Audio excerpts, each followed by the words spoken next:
Welcome to our channel.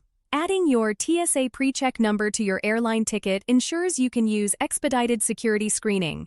Follow these steps to add it properly. Step 1. Locate your known traveler number or KTN from your TSA PreCheck approval documentation. This is typically a 9-digit number. Step 2. Visit your airline's website or open their mobile app. Step 3. Navigate to Manage Booking, My Trips, or Manage Reservations section. Step 4. Enter your confirmation number and last name to retrieve your flight reservation. Step 5. Look for a section labeled Traveler Information or Passenger Details and click Edit. Step 6. Find the field for Known Traveler Number, TSA PreCheck, or Secure Flight Information. Step 7. Enter your 9-digit KTN number in the appropriate field and save your changes. Step 8. Print or save your updated boarding pass. You should see the TSA PreCheck indicator on your boarding pass, allowing you to use expedited security lanes at participating airports. Don't forget to like this video and subscribe to our channel.